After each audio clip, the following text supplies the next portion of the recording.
Hold on. 2303. Okay. And I'm at 1723.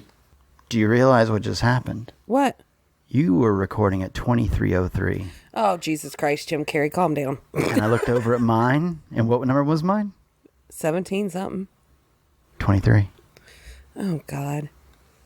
You better leave this in at the top of the episode. I will. I'm not afraid. Welcome to In the Pines. A monthly podcast covering the mysterious, weird, and sometimes unbelievable stories that happen in the place where people love to find solace, the great outdoors. My name is Pox Holiday. And I am Nikki, and hi, friends. It's been a while. It's been a while. It's been quite a while. This isn't even an apology. No, it's not. Listen. This is no. I mean, like what we're about to give them is not an apology. It's not either. But here's the thing: we've had some life stuff going on too, though. Yeah. Crazy stuff we just talked about. Yeah, I'll share just the tiniest bit. I just started grad school in July. I hate my life because no, I don't. It's not terrible, but that work's been insane. And what else was it? Oh yeah, I got married. So. Oh, that's right. They got married in there somewhere. New last name on the screen there, bud. But exactly. I no Same longer. as mine.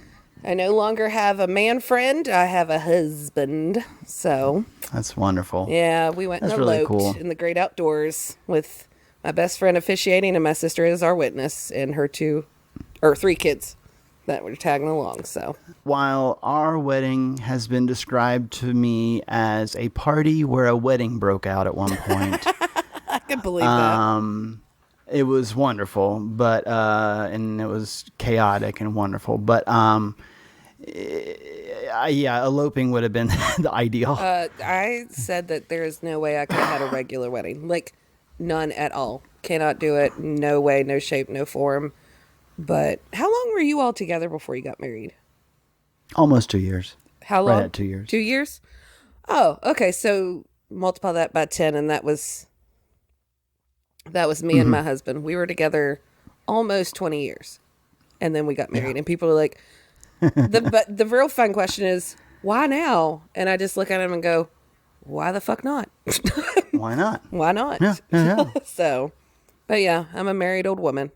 So do we want to lay out what's going to happen in this episode? Because this is not going to be a normal episode, to say the least. Right. Because, I was actually standing there cleaning a dish earlier, and I thought to myself, I'm like, this is really, truly one of the only times we've done, well, so far, one of the only things we've done that isn't quote unquote resolved. This is actually taking place right now.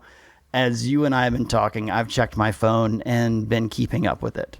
So it's one of those things where it's kind of like, well, this was a rare opportunity to kind of catch something that's going on and has been going on for a little while. And I knew nothing about it. And that'll be shocking to some people at some point in time when they figure out what's going on. But I'll just lay some track. And just say that a friend of mine, someone who listens to not only In the Pines, but also listens to Pox and Puss, the other podcast that I do. Thanks, friend. A friend of mine. Appreciate the listen. And they were like, hey, I think you'd like this. And it was like, okay.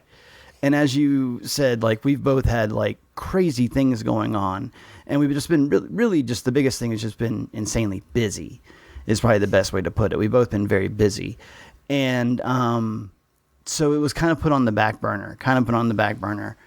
And like I said, this was probably just under a month ago, 3 weeks ago or something like that, and got put on the back burner. And then it literally popped up one day on my YouTube, on Roku, on my Roku channel, my Roku TV. It was on YouTube, and I was like, let me just click on this because I'm working around the house. I'm doing something. I'll just put it on the TV, whatever. I'll listen to it. I won't listen to it. And so I started listening to it. Every once in a while, something would perk my ears. I would hear something and I would just be like, oh my gosh, they're talking about this. They're talking about that. And I think as I put it to you today, I was like, this is as close as I could imagine of like having a lucid dream where you realize, oh, I'm in the simulation, because currently this is just all revolving around not me, but my world.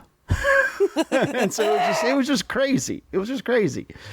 So I know that sounds insane, and I will go ahead and say this right now. So there's a video by a channel called Virtual Carbon, Carbon, Virtual Carbon. I just checked it, and it's just under 290,000 views now. So it's gaining some steam. It's been up for 2 months, just under 600 comments. Okay. So it's doing pretty well. So I know that's kind of crazy way to start it, but and also we need to mention too that typically we do, like, say you're telling the story, I'll do like the background in the area and stuff. Pox told me, and I quote, "Do not. I'm gonna do it all. I got this." And I say this with all the love of your podcast partner, but like the messages I've been getting from this man about this, he has went down the rabbit hole. So this should be pretty damn interesting. So. I think my comment was, I remember it was something along the lines of like, I think it was like, I'm not a conspiracy theorist, but no, it was like, you ain't got to worry about shit. I think is what I said. I was like, yeah, you ain't got to worry about shit. Yeah. I said, you don't have to do background on shit. I think that's what I said. Yeah. And I was like, because honestly, if I gave you like I could give you a place, but like it in a few minutes, you're going to hear why it doesn't make any point. It doesn't make any sense why we would even start with one place over the other. Well, it does make sense to start with one place, but like that would literally give away everything. So in other words, I'm here for commentary only.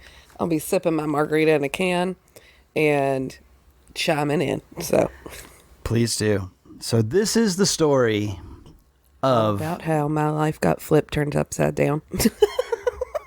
I had to. I had to. It needed to happen. This is the story of, or this is the mystery of the So Joana book.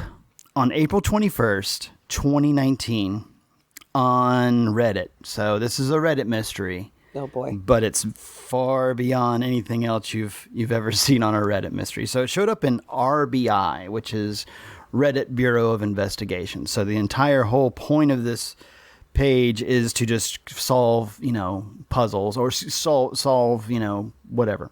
This post had originally shown up in What Is This Thing, which is actually something I follow. Mm-hmm. And they were like, no, that doesn't belong in this.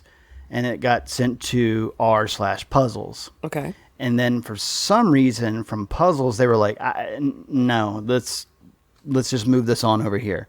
So that's how it went up in RBI. And so this is straight up from the original poster. I bought this old book at Art, Funk, and Junk in Fort Mill, South Carolina earlier this week. I'm mostly looking into some insight into the nature of the symbols, what the locations of the coordinates might mean.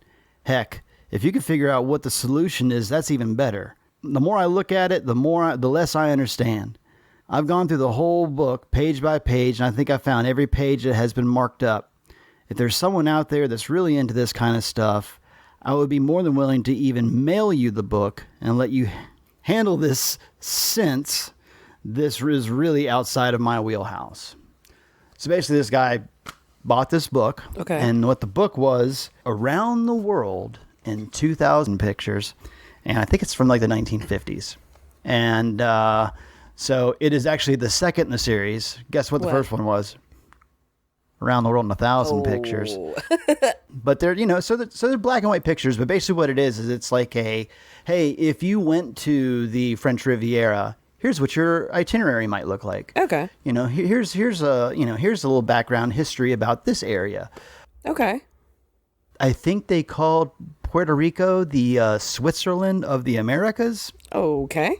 So anyway, so it's about 770 pages. It's a thick book, like a hardbound book with a hard cover on it. It's not like a paperback or anything like that. I don't think. So of those 770 pages, around 100 of them have been marked up. And by marked up, I don't mean like, like underlined memorable quotes or something like that. Even though there's things underlined, Yeah. I'm talking about symbols, like stuff you've seen before in like hieroglyphics. Okay. Drawings that just make no sense or drawings that make complete sense.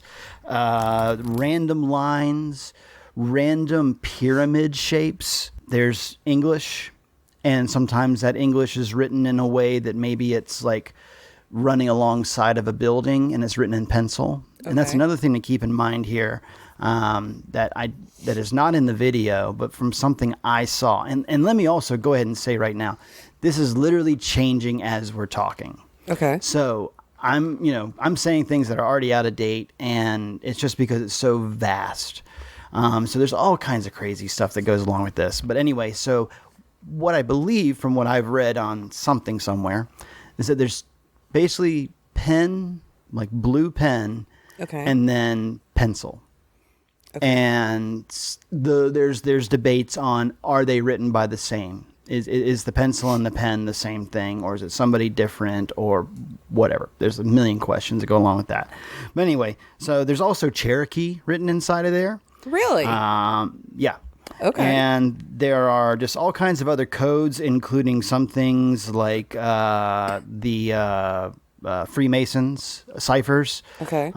Some other ciphers and some other codes that kind of like that are either easily to figure out or they're eventually figured out. Okay. So, yes. So, yes, there is a Cherokee connection with that. That there'll be sometimes it's using the original Salagi language, and I apologize if I more than likely said that incorrectly. So you said this was bought at a store in South Carolina?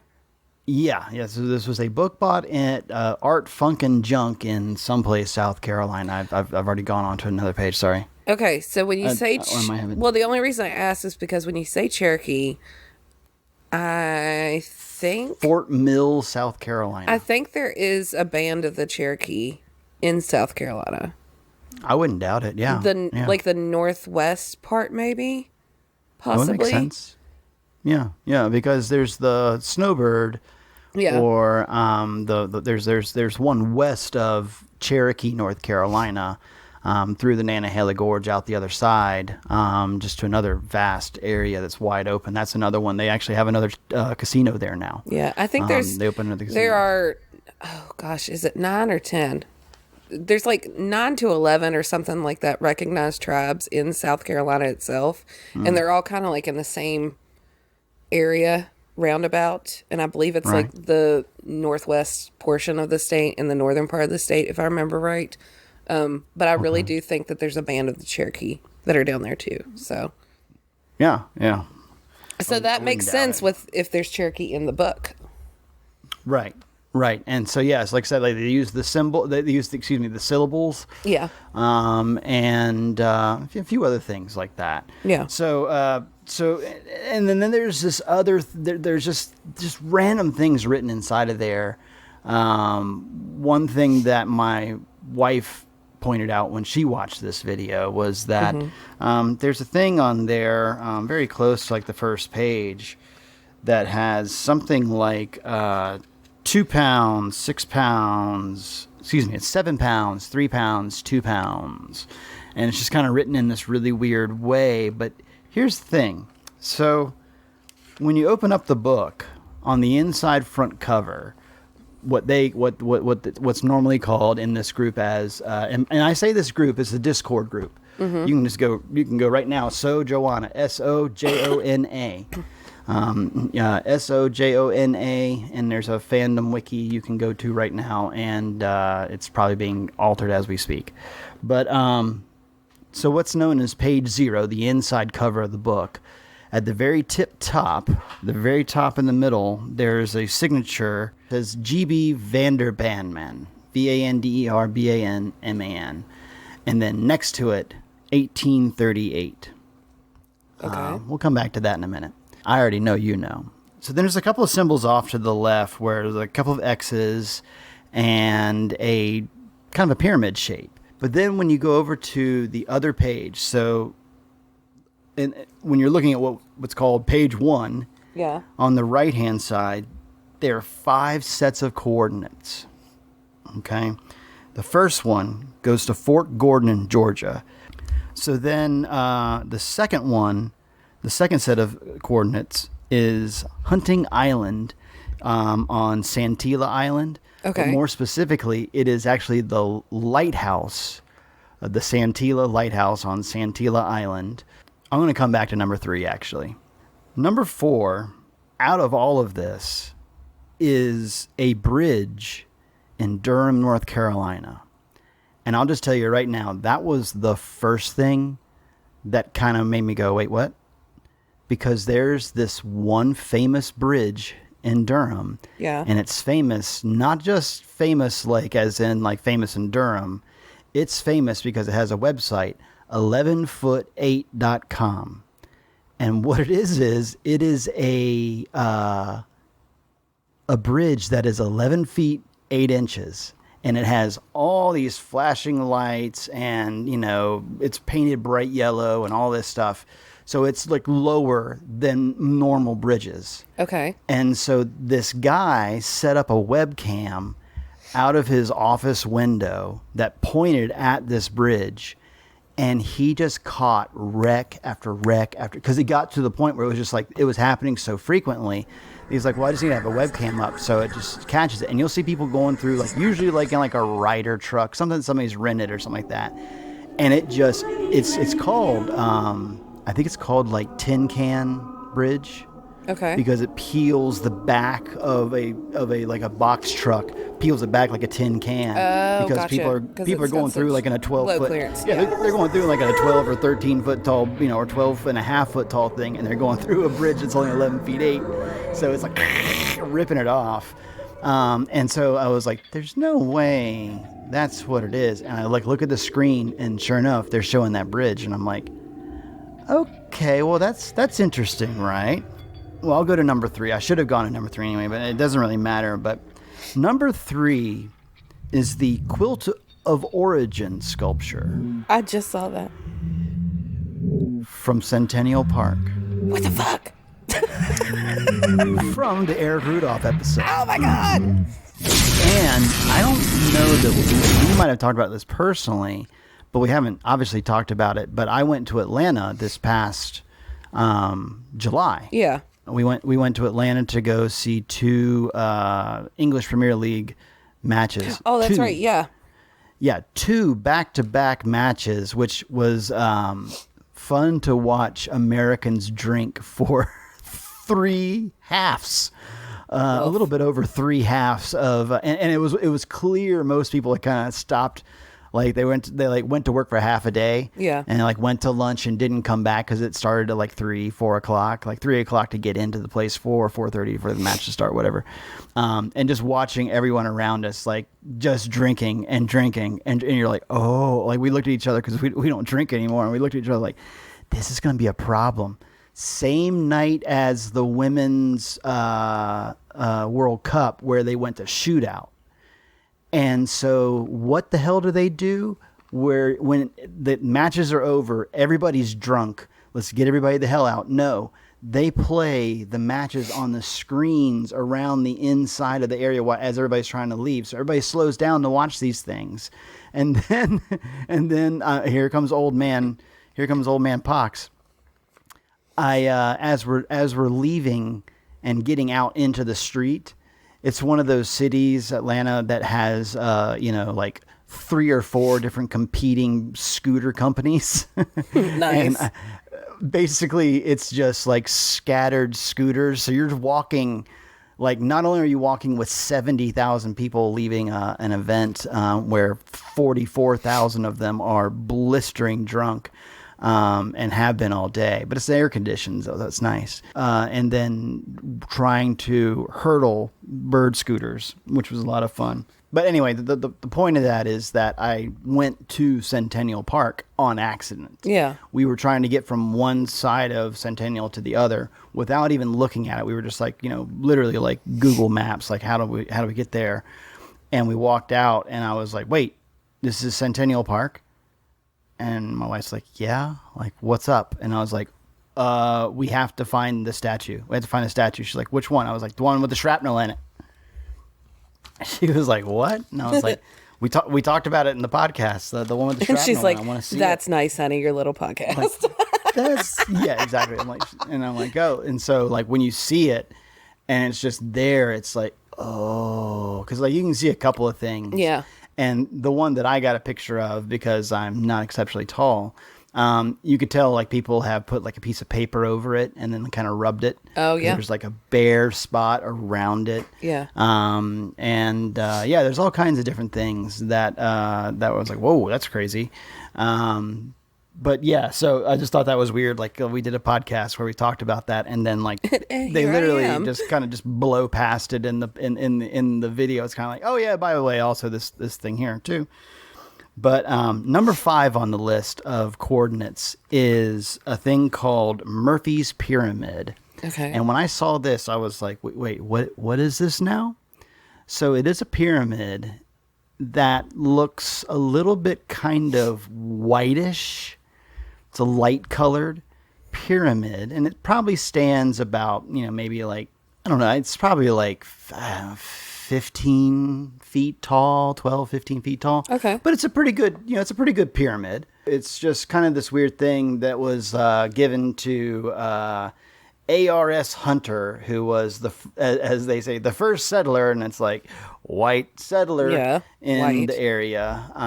It was now known as Murphy, very far west in western North Carolina, Murphy. So if you take a look at this picture of the first page, there is a pyramid shape, and it's kind of at a certain angle. Yeah. And there's one line cutting off of it going basically straight up, and then another angle cutting off to the right, and that angle cuts at a 50-degree angle. Underneath it, it says Joanna. So sure enough, if you line up the Murphy Pyramid and put it at true north, and from 50 degrees off of that, you will wind up on top of, I think it's Joanna Bald or Mount Joanna.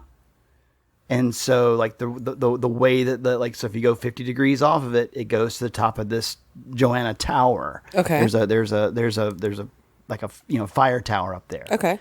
Well, so that's where the book gets its name. Is the original poster on Reddit called it So Joana instead of 50 Joanna. So that's actually what it is. It's not the So Joanna. So 50 degrees off of the Murphy Pyramid takes you to this mountain, Joanna. So anyway, so it cuts off that way, and then there's some other faint lines drawn.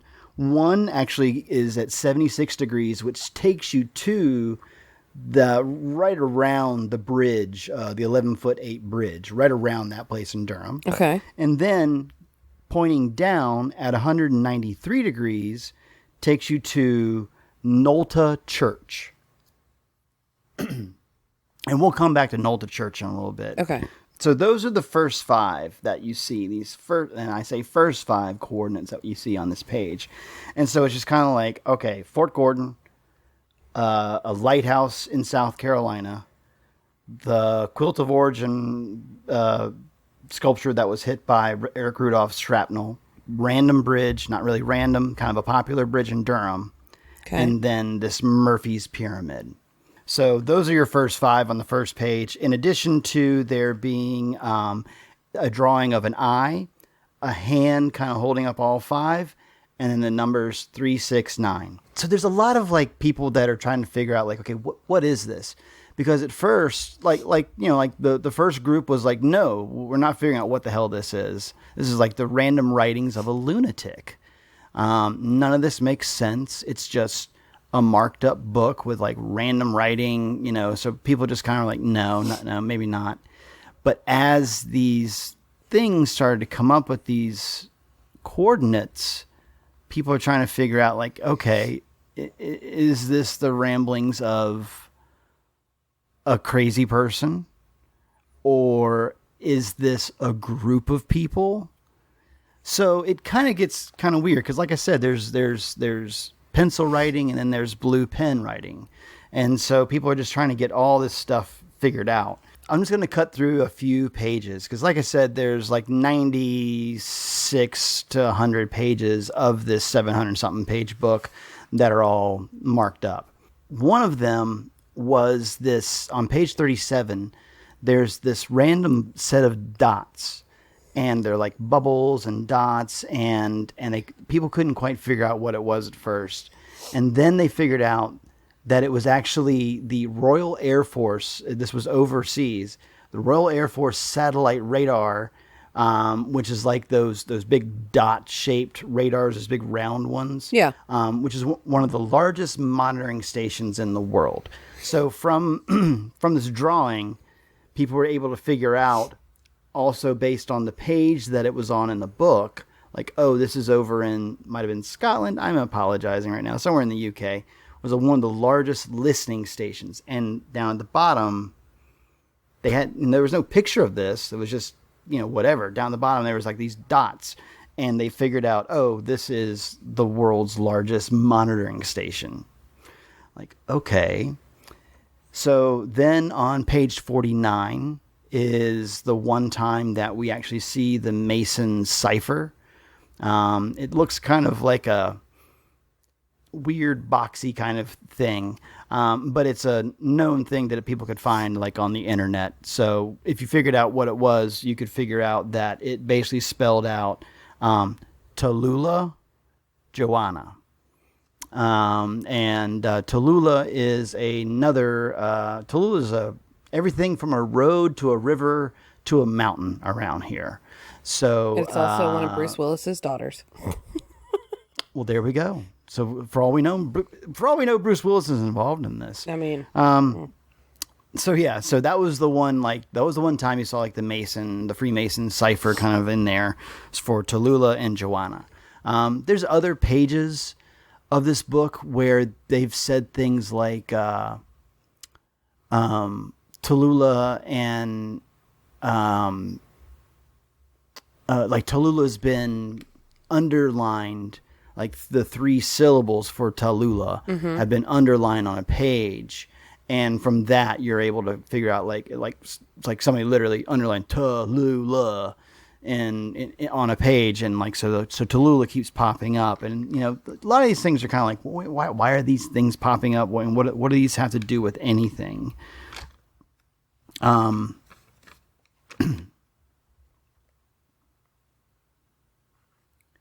So on page 113, there's a Cherokee wording that basically means daughter of chief, which some people, not necessarily the Cherokee, take as the meaning princess, daughter of the chief, daughter of the king, daughter of the chief, whatever.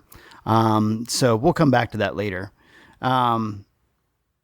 On page 185, there's a drawing of the Georgia-North Carolina border. You can kind of see where there's some rivers involved in that.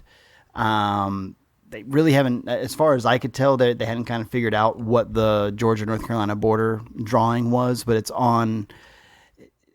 in a really random place within the book. It's not, I don't think it's in America.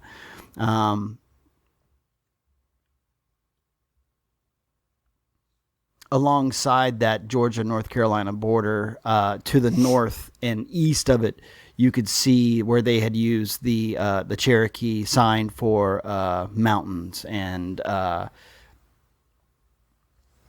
rivers. oh, okay. Yeah, I see that. Yeah, kind of those wavy lines. Yeah.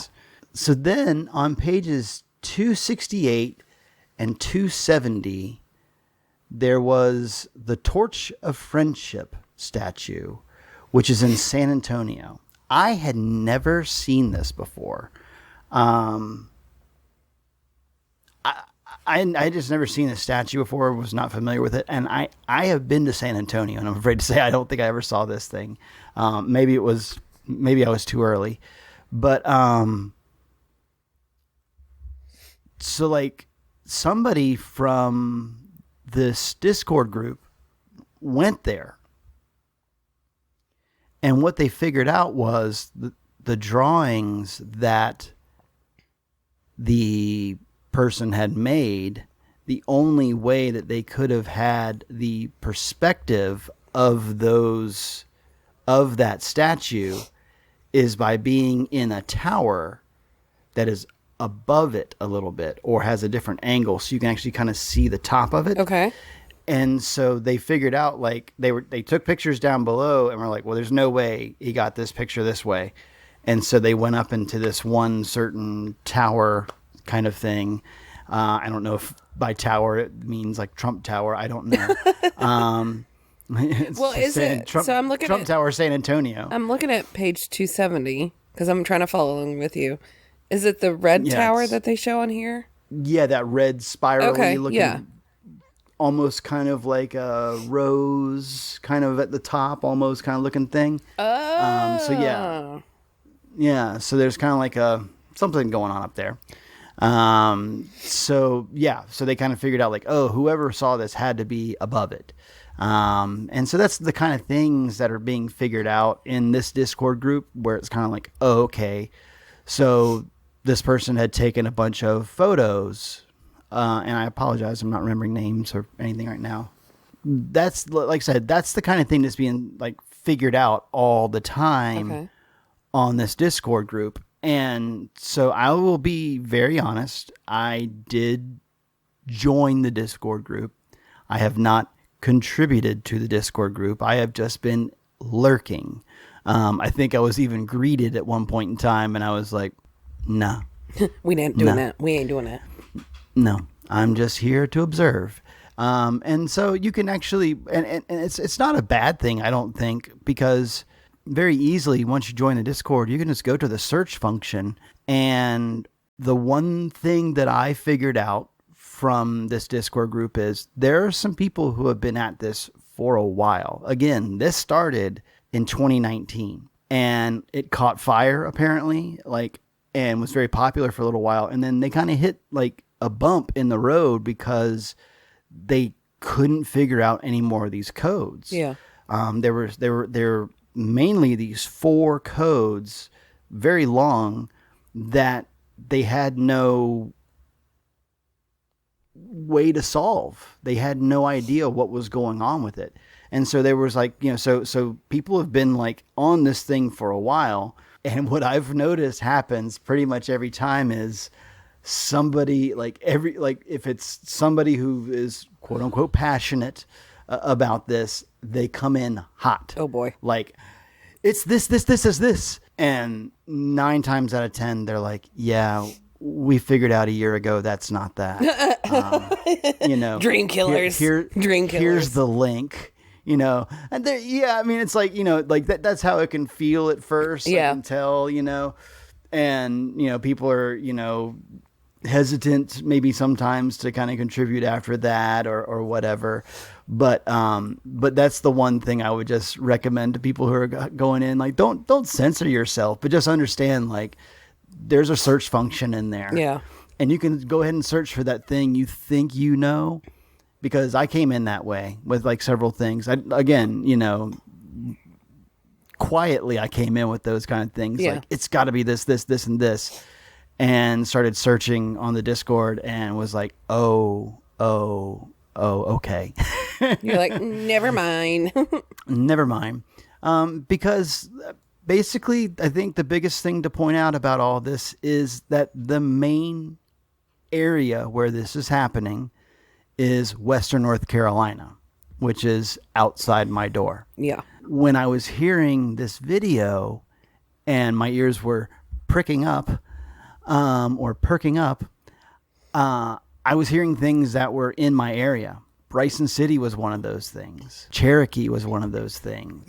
Durham, where I'm, originally not from Durham, but I'm from an area not far from there. Yeah. But enough that I knew what the hell they were talking about there. But the thing to keep in mind is that those 5 coordinates are just the beginning.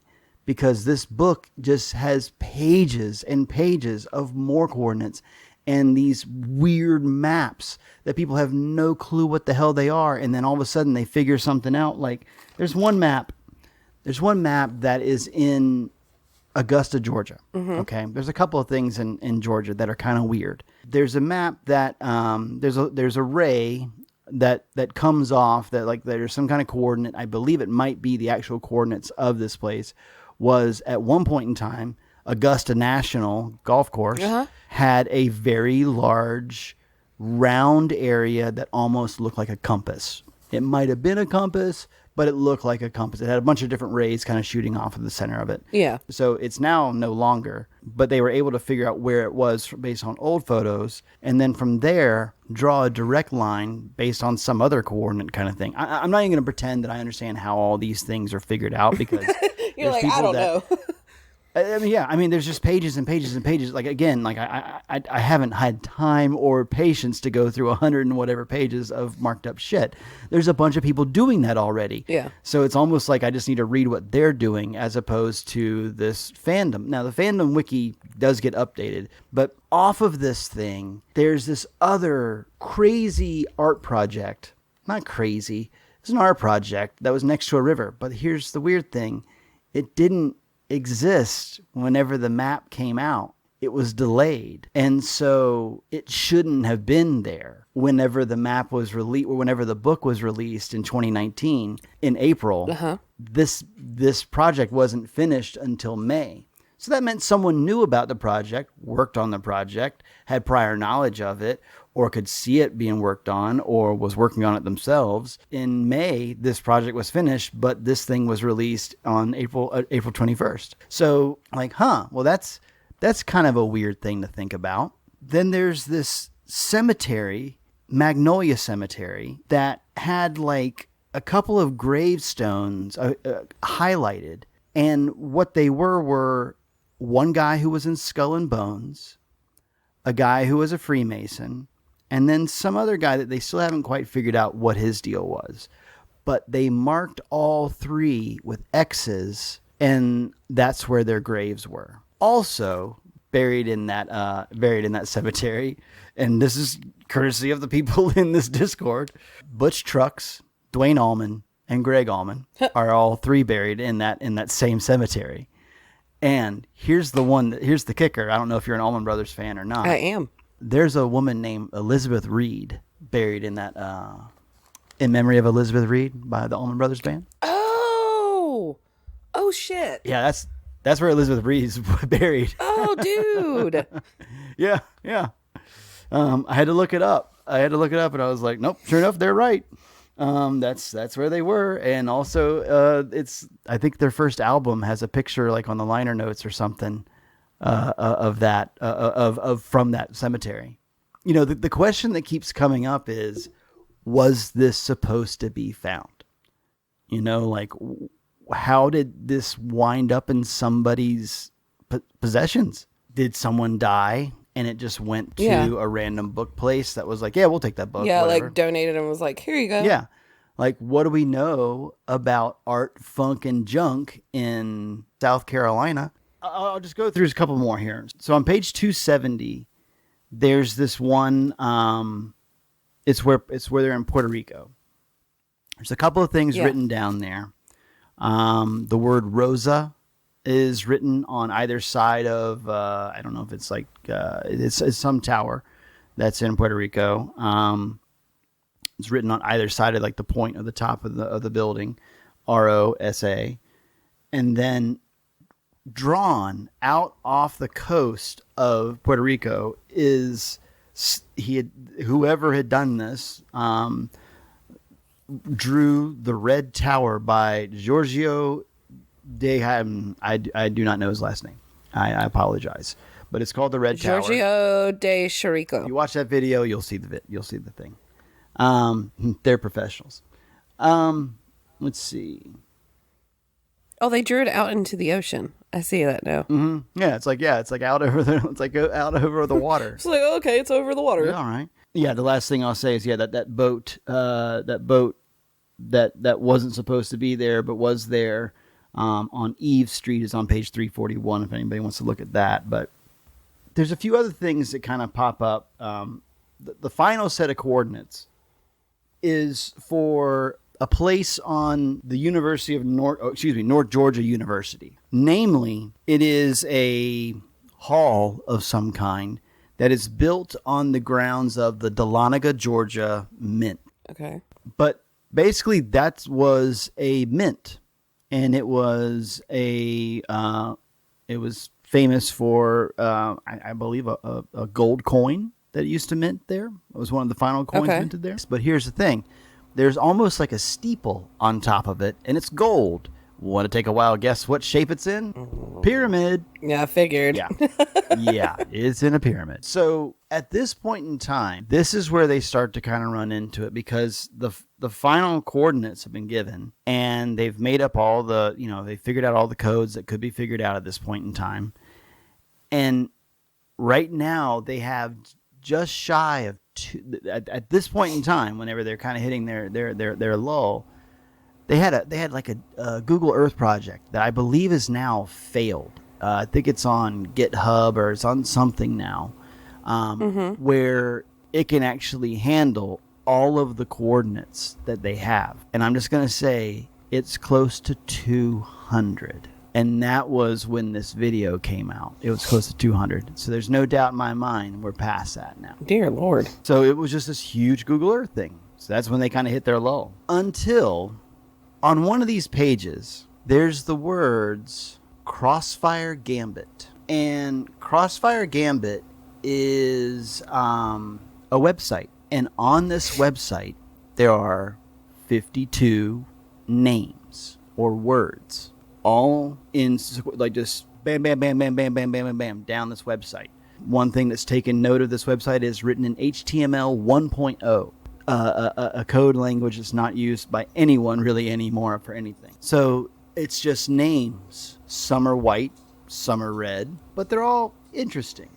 With the introduction of Crossfire Gambit, now with those 52 names, they can start to try and figure out those 52 names on this website. Like, okay, well, you could see those names pop up on different pages, or they were clues to places that you haven't seen yet that aren't on there. One that comes to mind is Klingman, spelled with a K. Klingman. Okay.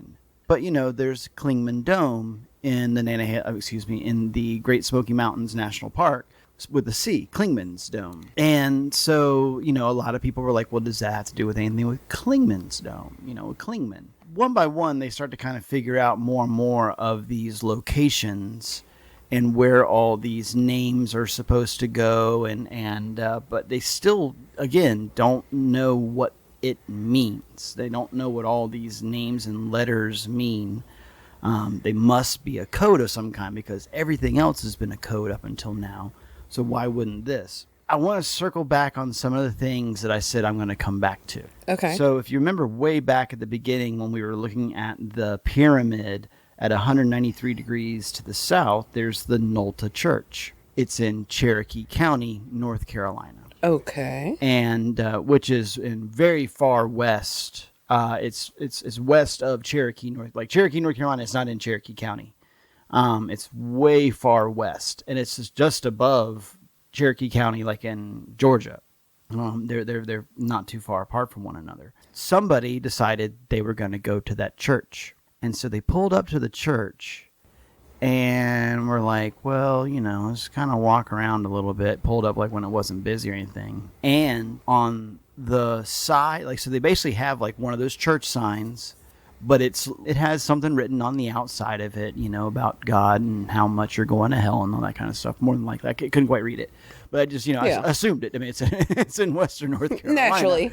Yeah. And on the edge, at the very top, was a sticker of an eyeball, almost like a skateboarding sticker of an eyeball. So down below it were 4 cards, each of a different suit. And the way it's described is that it doesn't make sense for the suit to be in that order. And then down below it, in Cherokee, it said triangle. Then the next word below that was 7. And the next word below that is star. and they are basically the 7-pointed star is very important to the Cherokee. The word goat, and then Nu Ichota, which is basically like it was the center of all Cherokee at that point in time until a certain date. Mm-hmm. Then written underneath that also is I forgot what the actual Bible verse is, but it's what it is. It's remember the Sabbath day. So what people have started to figure out is, or what they believe, don't know this, but what they believe is that, these places aren't a code themselves. They had just kind of figured out, like, wait a minute. So we went to a place and there was a clue there. Mm-hmm. Is that what we're supposed to be doing? Getting up and going to these places, or are these places not just connecting dots on a map? Are these places that have things or have something? And so that's where we kind of get into the Forrest Fenn of what this all is, that more and more I've seen people, and it's probably just people hyping it up, the idea that there's a treasure at some of these places. Oh, okay. You know what? When I saw those coordinates, that is literally the first thing I thought. Yeah. So people like before you even went into anything, I was like, why does this feel like a treasure hunt? Yeah. And so that's what a lot of people are, they're people thinking, I've seen the word like hidden Cherokee gold. I'm like, ooh, boy, that reeks of Bugs Bunny cartoon. Yeah. All kinds of different things keep coming up where, again, like I said, we've got this crazy list of the Crossfire Gambit.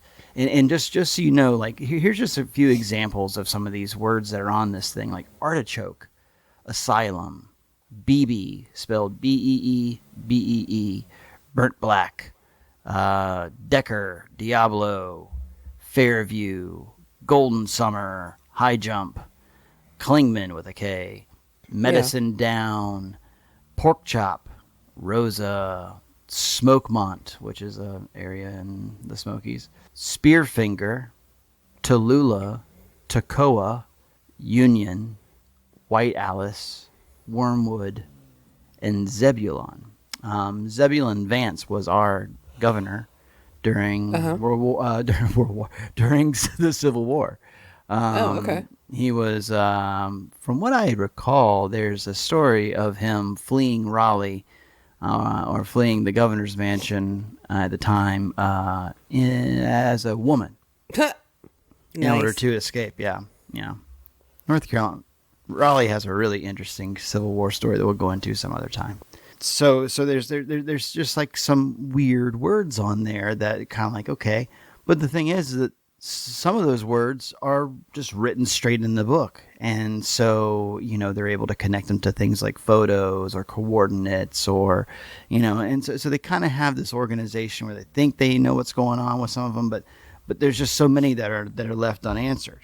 Finally, somebody just kind of goes, well, the person that originally posted this gave us the name of the bookstore. Has anybody contacted the bookstore? And so they did. And the bookstore basically wrote back like, nope, no idea what you're talking about. We did have Around the World in 1,000 photos. Actually had multiple copies of that, but we don't have any record of ever having Around the World in 2,000 photos. And so they're kind of like, all right, well, they explained what was going on. I'm imagining this is all over email. They said, well, you know what? Around that time, we did get an awful strange letter. And so the first page, or one of the pages of it, is the inside of page 0 and 1.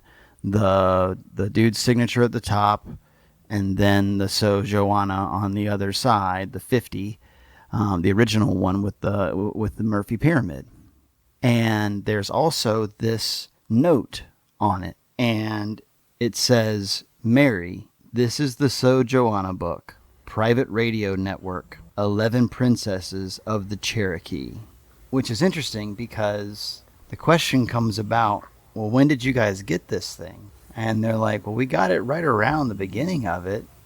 And then they claim that they got it before the book came out. And just held on to it, I guess. Mm-hmm. But the thing is, it says, this is the So Joana book. This was meant to go to somebody there at the bookstore or whatever. And it was already called that. But the problem was it was 50, not so. Yeah. But it had already been called that starting on the 19th, April 21st, 2019. So somebody else had pretty much decided, wait a minute, I'm going to call it this. And they looked back at the original poster, the person who originally was talking about what they had found at the bookstore and all that kind of stuff. They found where they actually had posted 2 other times and used the word So Joana. Okay. One of them says, I'm already seeing triangles and pyramids everywhere. Ha ha ha. I just did a search for So Joana. And this video with this girl making a triangle sign popped up. And they posted the YouTube video and then said, I'm going to bed. And then a little bit later, apparently, they go, before I would go to bed, I wanted to post some small observations, blah, blah, blah. And in there, they use the So Joana. And then they raise a whole bunch of other questions like, what's up with this 1838 number? Sounds like a year. They start to explain what half coordinates are, which pop up a lot in the So Joana book. Just half coordinates. They won't, just be one set of them. But they're kind of able to figure out where they fall along a certain line and find places where they show up on a line. So they're figuring out, like, wait a minute, this person's already posted and is already calling this the So Joana book. Okay. The person's name is basically Senator Junkie Einstein. Want to take a wild guess of what name is on the list of Crossfire Gambit names? Senator Junkie Einstein. Einstein. Oh, okay. So it's like, wait a minute, what's going on here? And so people start to kind of wonder what's up. As they're in this lull, all of a sudden on a different Reddit channel, on a different subreddit, popped up r/found paper. And I've seen this before. It's basically just people that find things that are written down and post them and find them in weird places. There's a guy that I follow on Twitter who that's just what he does, is he makes really weird grocery lists and just leaves them in the carts. And just tries to see if they show up on found paper and that kind of thing. But so this one post popped up and it said, finally, my first good find. It said it was in Maggie Valley, North Carolina, which is on the other side from Cherokee of the Great National Park, of the Great Smokies National Park. And this was claimed to have been found, I think, on the ground or something like that. And it was one of those kind of, learn how to play guitar. There's 10 tabs cut off across the bottom there, take a phone number kind of thing. Well, on this was crossfiregambit.com in all capital letters. And then on the back side, there were different letters coordinating with different suits and numbers of a deck of cards. 52 names, 52 in a deck. They were able to, people that are way smarter than I am, were able to figure out, oh, if we go from here to here using this suit to this suit, and they were able to actually kind of and figure out some of the code words. And that opened up, now all of a sudden, boom, they were able to figure out some of those long codes that were unbreakable beforehand. And now all of a sudden you're able to figure some of them out. But there's still stuff in there that they don't understand. There's all kinds of crazy drawings. I saw one earlier today that was like a hammer and a shovel. And it's like, well, what's up with that? So there's all kinds of things they can't figure out. But all of a sudden, boom, here we have this new cipher that lets us understand how to use some of this code. Boom, all of a sudden, now more and more places have popped up. and the map has gotten bigger and bigger and bigger. So, in addition to this Senator Funky Einstein or whatever, you got Senator Einstein and then this person who found this piece of paper, and which, innocent enough, found it over in Maggie Valley, which I did not learn until I saw this video, has a Masonic temple over there. More like a memorial as opposed to a temple. Got a fence around it, that kind of thing. And so then people started to kind of wonder, well, if the person who originally posted this is part of it, what about this person with the found paper? And then a Twitter account showed up, and it has a name in common with the poster who found this piece of paper over in Maggie Valley.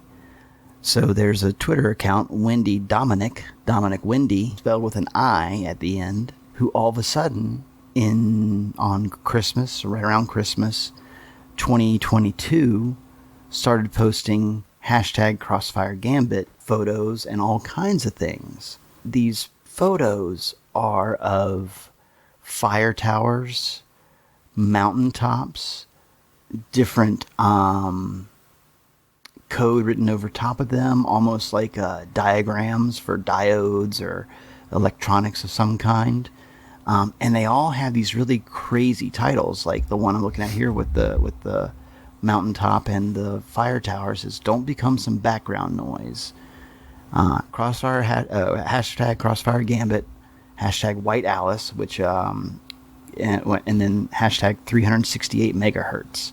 I believe White Alice is one of the the Crossfire Gambit words, and so they just kind of start popping up, and then there's some Cherokee writing, hashtag Spearfinger.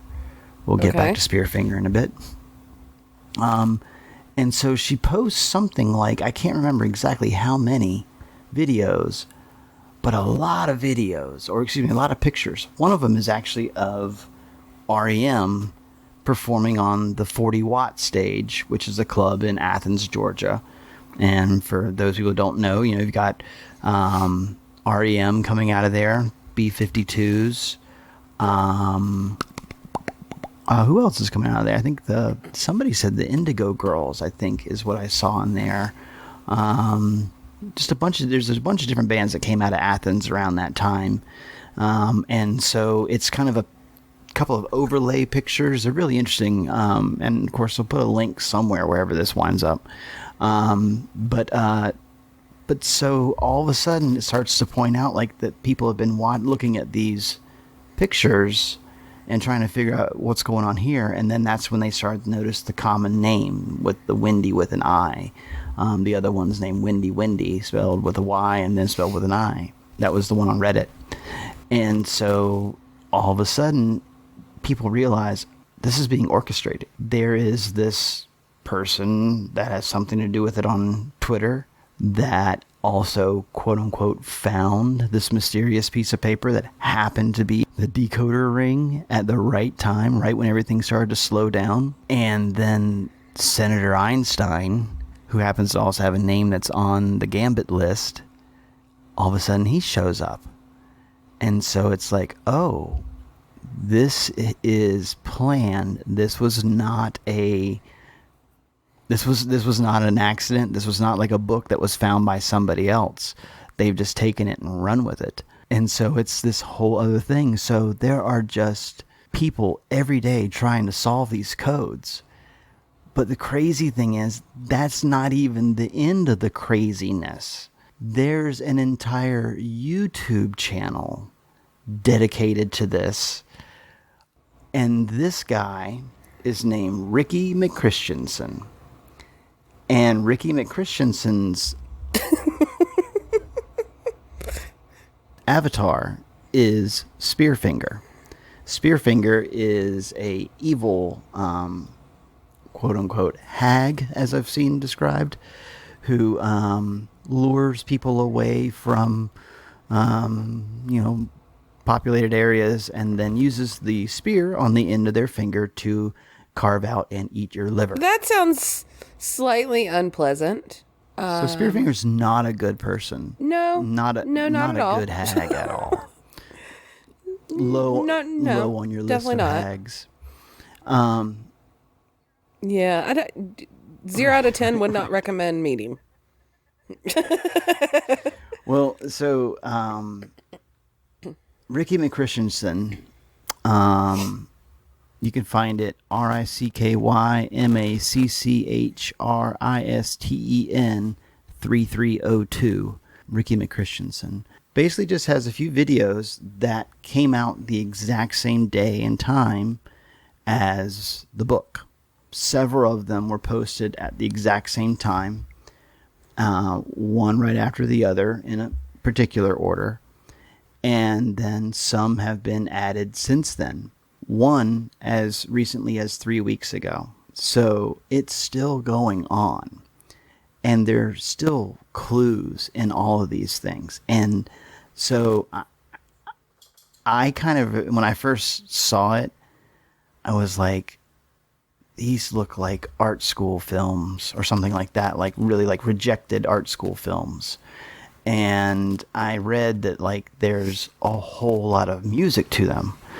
And like not just like, this song, that song, like cuts, like 30 seconds of this, 20 seconds of this, 5 seconds of this, 20 seconds of this, like literally by the frames in some ways, like how long the songs are, how short the songs are, how short the sounds are. And so I've actually never listened to any of them. I have played them with the sound off. You can put them all on a playlist on Ricky's site. He's got a playlist of them all put together, and you can just watch it from one end to the other. And it's pretty weird. I mean, like starting with the first one, I would just go ahead and say right now, trigger warning. Emphasis on the T.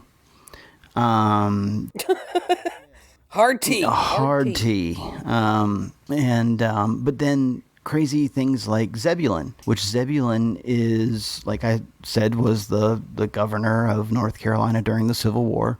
But Zebulon Vance also has a very large monument to him in Asheville, which literally is a monolith, like a George Washington style monolith with the pyramid top.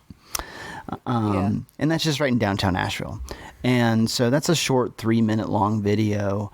And then it shows the Zebulon in Pack Square, wherever it is there in Asheville, and then cuts to the Cherokee Museum in Cherokee, North Carolina, and just highlights a whole bunch of the different syllables and letters for minutes, and then cuts back to the Zebulon Vance Monument. It's just like, okay, what's that? In one of the videos, they're talking about the sound in one of them, and it turns out it's coming from a number station.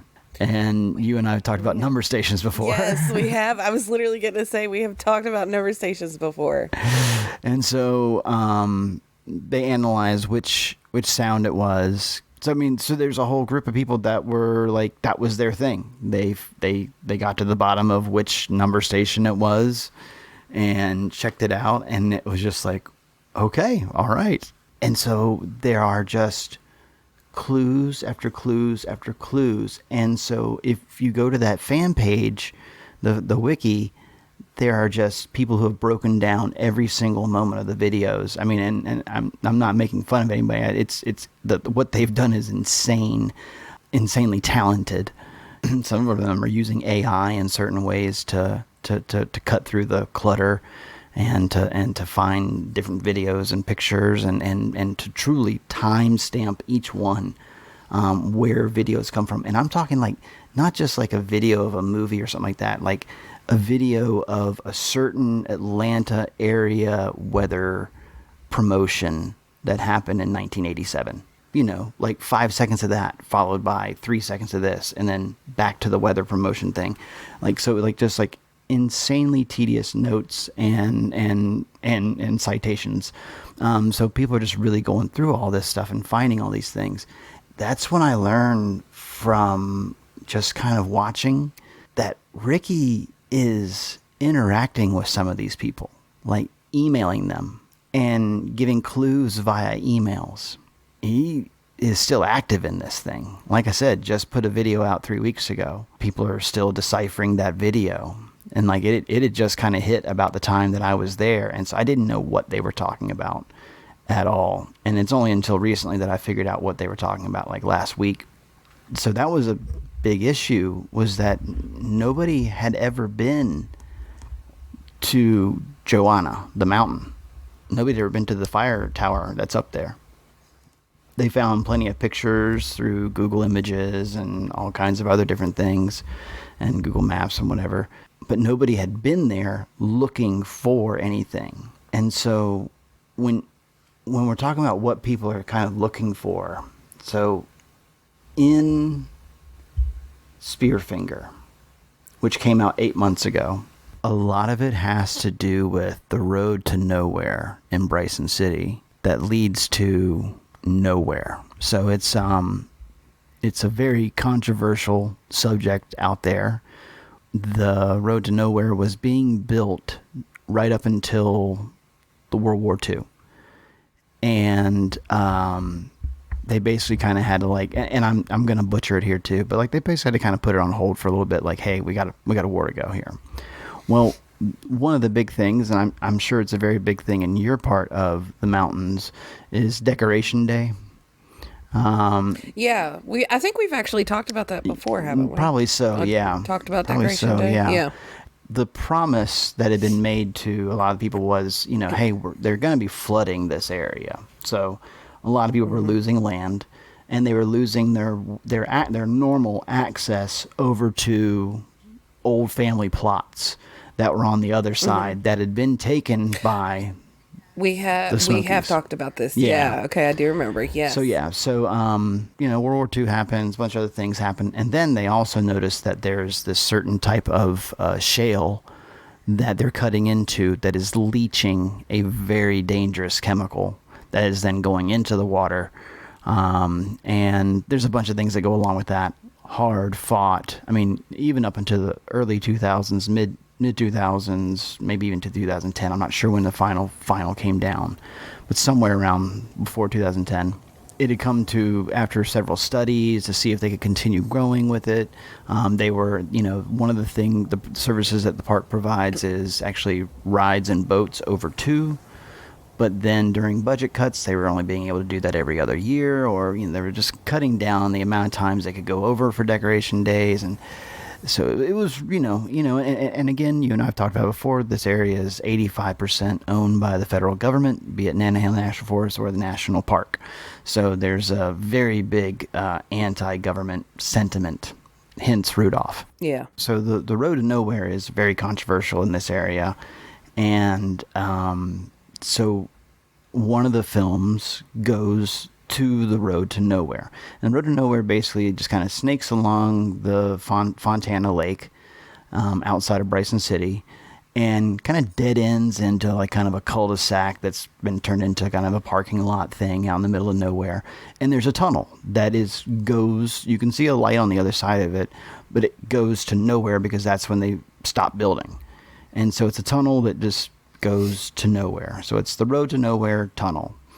And so in this video, apparently the person in the thing is telling the story of Spearfinger and is freaking out one of the people in the video with them, and it cuts to this rose that's growing that's painted onto the wall. Like it flashes that rose for a while.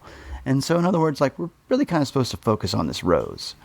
Well, that rose popped up in a picture that Ricky posted of the top of Joanna Mountain.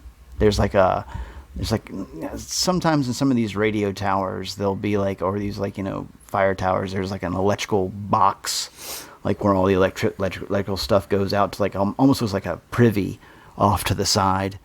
And there'll be like wires going down to it, and it's just kind of the electrical box for the tower or whatever.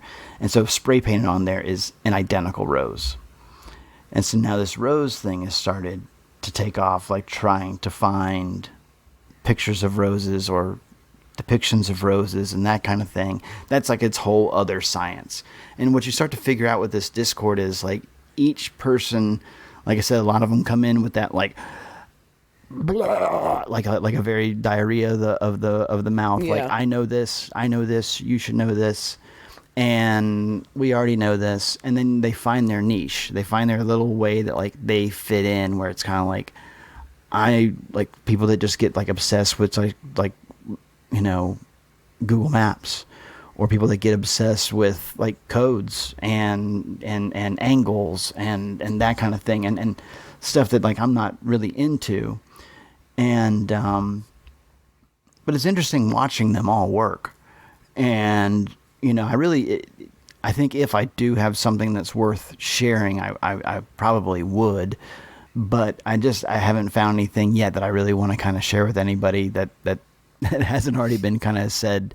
And I kind of want to see where this goes for a little bit, because we still don't know what it is. We don't know what it is. And it's weird when the game's still active, like it's still going. It's still, you know, kinetic,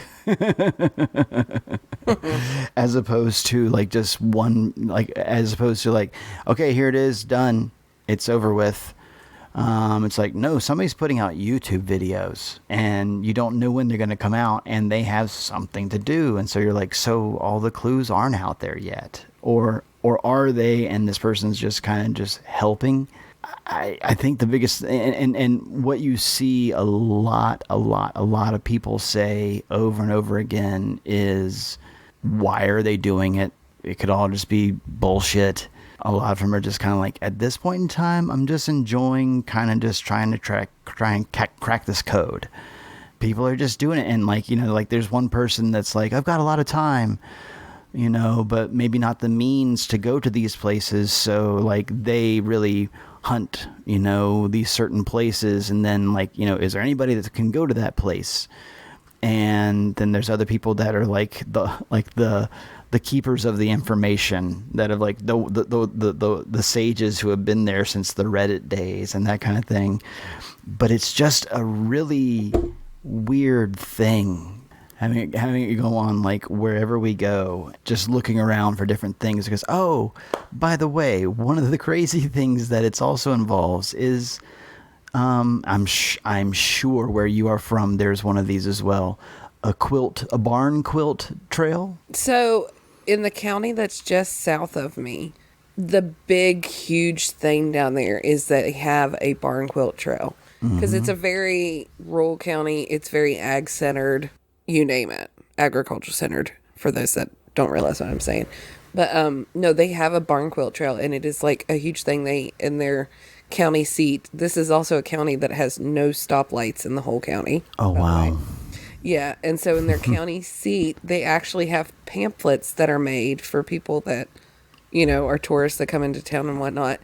And it's like a scavenger hunt type thing, where you can literally like mark off like all the barn quilts on their scavenger hunts. Yeah. So I totally know what you're talking about. I did a search because they talk about it in the video, and I was like, oh, I know we've got one. And then it was just like, when I did the search, it was basically all of like a website for all of Western North Carolina came up, and it was like, which county? I mean, it was like every single county has their own barn quilt trail.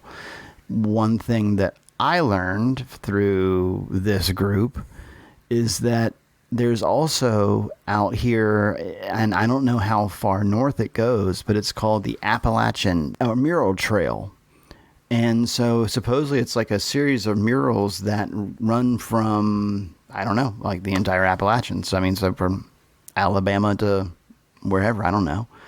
So there's like a mural trail that also goes through some of these areas. You know, there's no way for me to really end this other than to say, like, I have a feeling it's going to get bigger than it is now. Yeah. I did see the word dead drop, meaning that someone had put something somewhere for people to find. So things are being left behind at places. And I don't think anything's been found yet, or if it has, it hasn't been made public. But so that kind of thing is happening. So is it other people that are searching for all this that are leaving stuff behind then, or do we know? I'll just say, I'll tell you, I know it's. Oh, gotcha. Okay. To answer your question, I think that if you go into the Discord, you'll figure out who would be doing these dead drops. But I think that's just something that's worth us mentioning, is that, not everywhere up here is safe. And I don't mean that to scare people, but I mean, it's like you start rooting around the wrong place, and you might walk into something you don't want to walk into. So I think, for people who are new to the area, I mean, like, yeah, go climb the hills, bag the peaks, tame the mountains, do whatever you're going to do. Not trying to tell anybody not to be adventurous or anything like that, but just know where you're going. Just know where you're going. Pretty much. Just kind of know where you're going and kind of research it beforehand. Because I recently saw someone who went to, I can't remember if it was Joanna, but like I said, somebody recently did finally go, and they claimed they didn't really see much of anything. You could see where the rose was painted on that one outbuilding kind of thing, but really wasn't anything that they saw that was different. But I believe that they said it was one of the roughest roads they'd ever driven to get up to that area, and then you still had a hike from there. And so, just think about it. You're in a remote area, just, you don't want to bust a tire or bust two tires and be out there up a mountain somewhere and wind up on a YouTube video from some redneck that's going to pull you out. Have you seen those? I don't think so. Oh, there's like a whole series of these guys that are like out in like Moab that pull people out who think they know what they're doing. And they'll just like, yep, hold on a second. Let's see if we can get this mountain without pulling out the other truck. It's like, yeah, it's like no matter where you go, Moab, Utah, sure enough, they still talk like this. Yeah. Let's get that sumbitch out of here. Good Lord. And a story. Like from just the random ramblings that I've done over the last 2.5 hours to you, what do you think it could be possibly? Dude, I don't know. I think I'm torn because part of me wants to say that maybe it is a treasure map of some type or something, Right. But then part of me is like, what if somebody just was using that book because it's just such an old book to just randomly jot shit down in? Like that's the skeptic in me is like, I don't know about that one, and I'm like, right. They were just jotting stuff down and like people ran with it, and because it is kind of crazy and weird, and it's just like, I don't know. Like, I'm really on the fence about this one for sure. Totally on the fence. I think at best, it's a really cool adventure that, because here's one of the things that I left out. So Ricky does make comments in the videos. He'll talk with people and make comments and that kind of thing.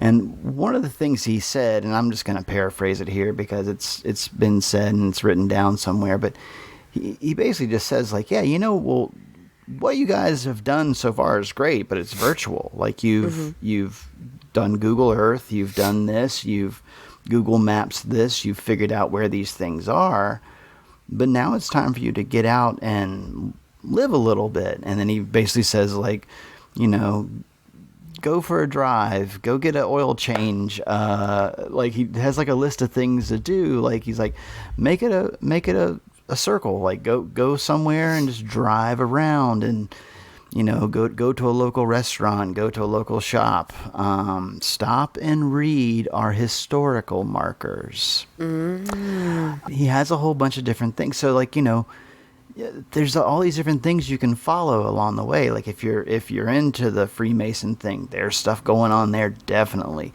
If you're into the Cherokee thing, then there's definitely something there. Oh, we didn't get into that number, 1838. Trail of Tears, man. Wait, is that when the Trail of Tears? That's when that started, yeah. Oh, shit. And so in one of the videos, so one of the things that they figure out, and one of the ways that like they figure something out is that this other website came up, and I can't remember what it's called right now, but it's in there. It was on Crossfire Gambit. It was some other one, like Kingfisher or something like that. I can't remember what it's called, but So what happens with that website is when you go to it, there was one picture, and it was a picture of the Murphy Pyramid. And what they figured out was when you there was something about when you actually went to the page, it was just this picture, and you could right click download kind of thing. You could save it, right click save. And when you saved it, it actually saved, I think, as like a GIF file, whereas it looked like a photo. And there was something you could do with the color and all, like the RGB. Like there was some kind of thing you could do where you mess with this black and white photo, and when you mess with it enough with the color, it turned out that on the left-hand side, there were 4 of the words from Crossfire Gambit written on the left-hand side. Mm-hmm. And on the right-hand side, there were 7. And the number 7 again pops up because throughout the entire book, there are 7 circles in a row, and either 3 or 4 of those 7 circles in a row are X'd out. And they still haven't figured that out yet. So it's just throughout the book is this weird thing with 7, and boop, boop, boop, boop, boop, boop. And they'll be in different orders that they're blacked out or they're X'd out.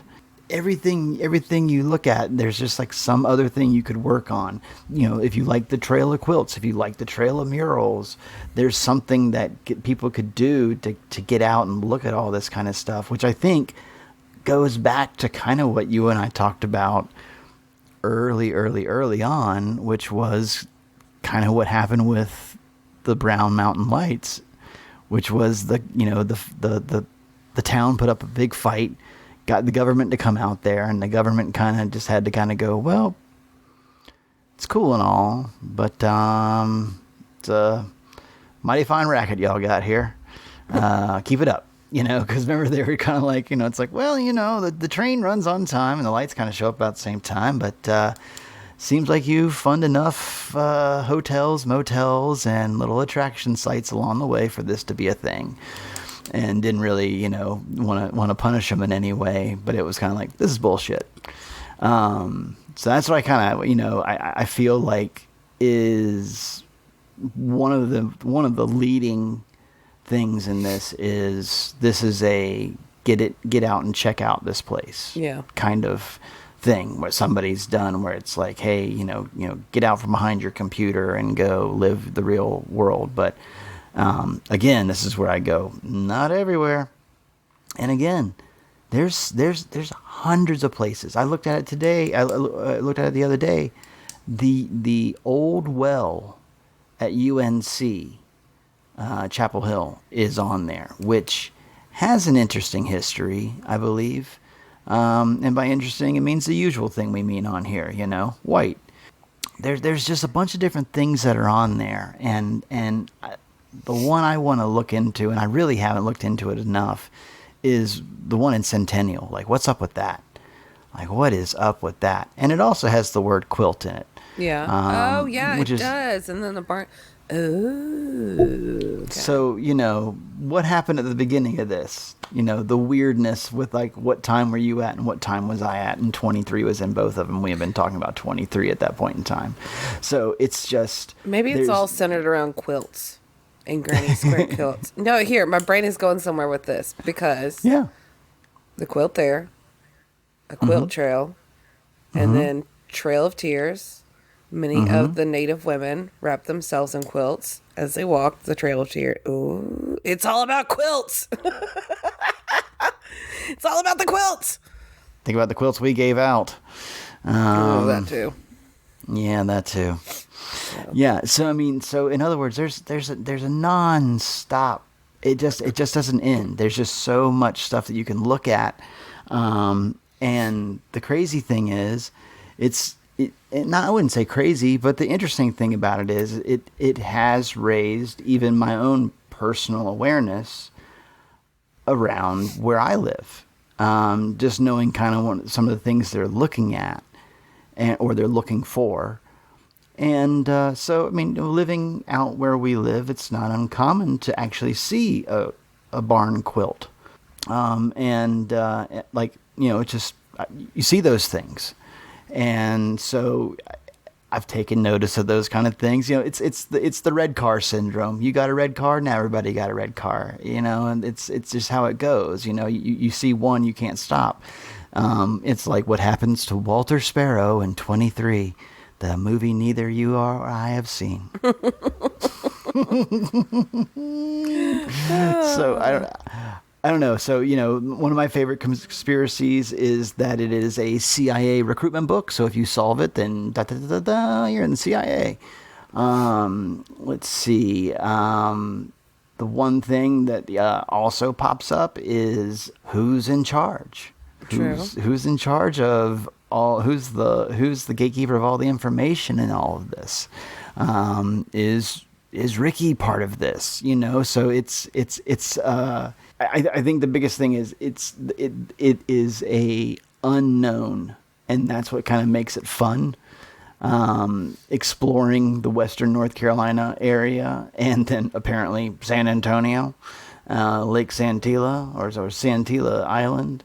There's all kinds of things that are going on with it. So, like I saw somebody, I was going, like before we talked, I was going through the different channels on the Discord or different group, whatever. And That thing. somebody was like, I can go out to the coast.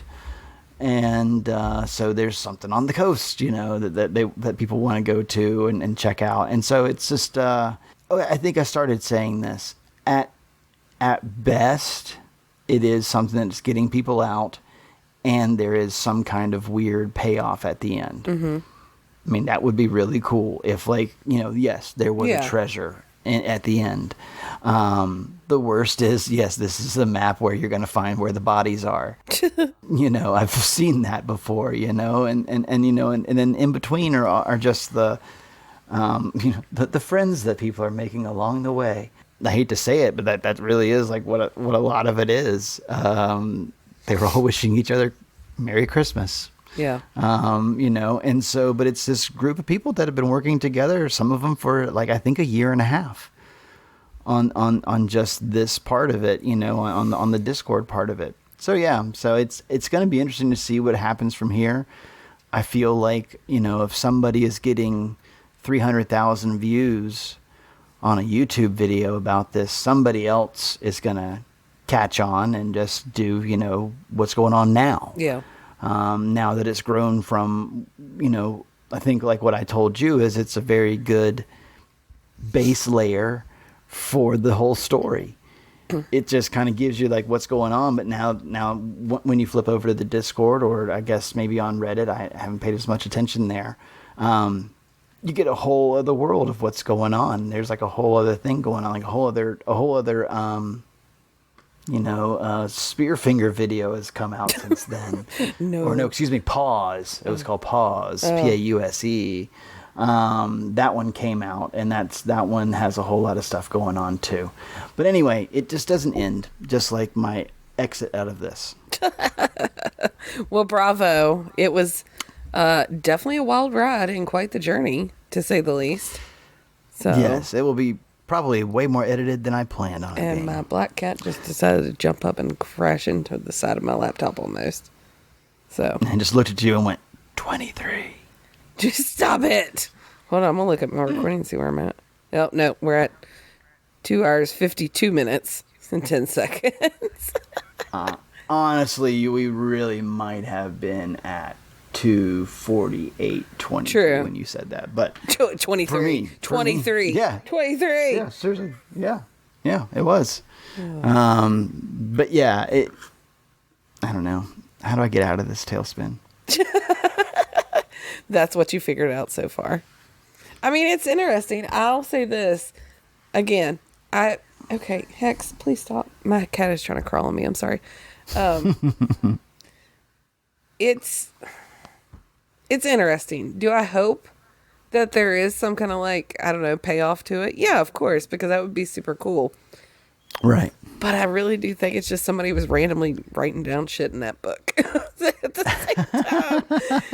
Just randomly writing shit, and now people are like obsessed over it, and they're like getting all manic over it, and like, no offense, but it's just like, Yeah.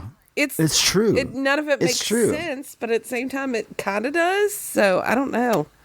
Yeah, I was on fire the first time because, like I said, I was, I was literally we're working on downsizing everything right now, and I was in the process of downsizing. So I was like taking stuff here, putting it into this box here, doing this, doing that, and it wasn't really paying attention.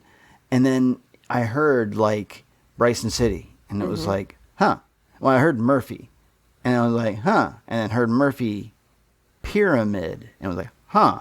You're like, wait a minute. Okay, all right. Well, maybe pay a little more attention here, but I'm still going to take care of this tchotchke over here. And then it was like, oh, it was like they just started working their way up, and just started talking about places that I had been. Like some of the places on this list I have been to. Some of these places on this list I never knew about. I never knew that in Murphy, North Carolina, just an hour and change to my west, there is a giant field that is in the shape of the Ten Commandments. The 2 tablets of the Ten Commandments. That's insane. Lay out on this field. And guess what? One of them lines up with the one that was on the side of that church sign. Dang it. That was, always behave, whatever, obey the Sabbath. Yeah. It's one of the 10 Commandments, which is just a mile or a couple of miles away from where that place is. And, so like, that's the thing, is that I was once like you. I really was like, bullshit. And then it just, like, literally when people start connecting the dots, it's like, okay, maybe this has something, and then maybe this has something. But I'll just go ahead and tell you right now, like, I've never heard of the tale of Spearfinger, period. No. Not saying that Spearfinger isn't a thing, but I've also never heard that Spearfinger lives inside of the Road to Nowhere tunnel. This was the first I had heard of it, was reading this, and when I say this, I mean the fandom wiki, and reading the Discord, was hearing Spearfinger. And some people won't even like spell the full word out, like it's fucking Voldemort. And like this, the Spearfinger, that's the video that's up there on YouTube, is actually upside down. Like the Spearfinger is like written upside down as the title. It's just kind of a weird thing. And so there's just all kinds of just interesting things that do line up, that make me go, okay, there is an architect at work here, but like, did they graduate from engineering school or a community college? No offense to our community college engineers, but that's the kind of where I'm at is, here's another theory, is that, we talked about the pencil versus the pen. Yeah. Well, what if, my wife brought this up. She was like, what if this is something that a grandpa who worked in the military with cryptography or something like that, who was a cryptologist or something like that, worked on it and just started trying to make this code thing up, or just had these things going on and died, or told the son or grandson, this is what I've been doing for the past couple of years. I've just been kind of fucking around with this book. Yeah. Or, or I have a plan for it or something like that. But like, nobody's come forward yet with that. Like, nobody's come forward as like, I'm the, the grandson of the creator of so-and-so. Yeah. Oh, you're close. The So Joana. Yeah. But yeah, so nobody's come forward with that yet. So yeah, but I am, as per usual, the eternal pessimist. So like, yeah, I do expect it to just turn out to be nothing or horrible. But at the same time, I wish it nothing but the best. Listen, I'm gonna need you to take a hike up Mount Joanna and tell us what's up there. That's all I'm saying.